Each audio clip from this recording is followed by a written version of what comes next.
তো সুজন ভাই, আসলে এই জায়গাটা কিন্তু একটা মিনি ঘুঘুডাঙ্গা হিসেবে মনে হচ্ছে, এবং এটা বাগমারা উপজেলার একটা, বলা যায় যে খুব সুন্দর একটা কি বলে, জায়গা এবং মা- প্রসিদ্ধ একটা হ্যাঁ, মানুষের প্লেস। আনন্দ উপভোগ করার মতন একটা ভালো পিকনিক স্পট মনে হচ্ছে আর কি। এবং দুই ধার দিয়ে সুন্দর এই গ্রামীণ পরিবেশ, গ্রামীণ সিনারি, এগুলা আসলে মানুষের মনটাকে খুব তাড়াতাড়ি পরিবর্তন করে আর কি, একদম একদম। তাই না? এবং এই রাস্তার, বিশেষ করে এটা ভবানীগঞ্জ উপজেলা থেকে, এটা যে রাজশাহী শহরের একটা ঢোকার মেইন শহর বলা যায়, এই উপজেলার সাথে একটা কানেক্টিং মেইন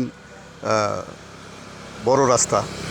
এই রাস্তার ধারে ধরেন এখানে দুই ধার দিয়ে যে এই তালের গাছ, এটা এত সুন্দর একটা মানে জায়গা তৈরি হয়েছে, যেটা এই এলাকার মানুষের জন্য অন্তত উপভোগ করার মতন একটা জায়গা হয়েছে আর কি।